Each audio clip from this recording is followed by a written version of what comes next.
când ai crescut,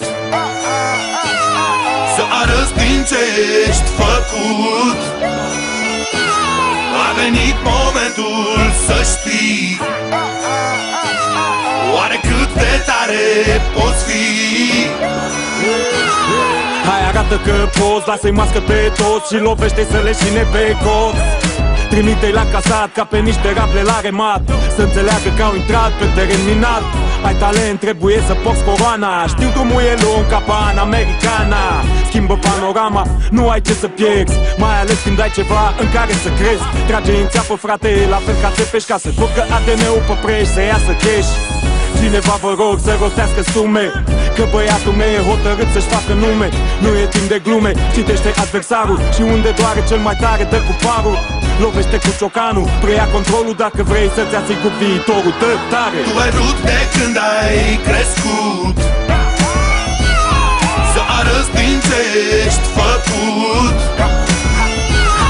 A venit momentul să știi oare cât de tare poți fi. Poți să lupți și să pierzi sau să pierzi oricum, așa că dă-le să sară, dă-le să sară. Dă-le noapte de Arad și beton de București, dă-le să sară, dă-le să sară. Dă perversă de Craiova serios, ca în Moldova, ca să știe tot ce și cine este la prova. Faci tot ce faci să faci și să faci bine, nu te dai în spate nici cu glonț după tine.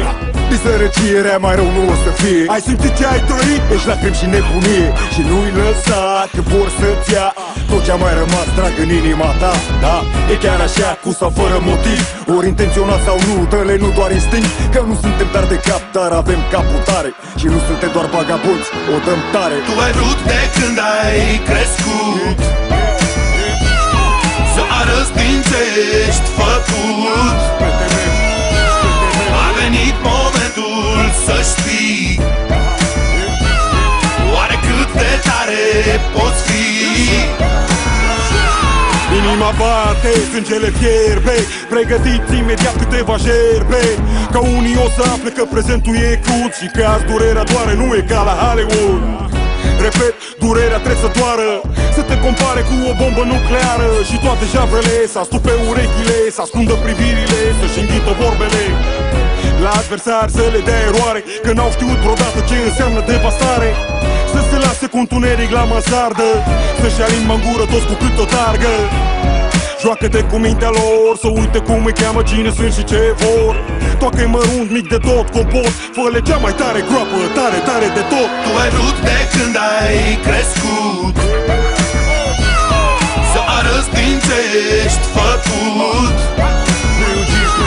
A venit momentul să știi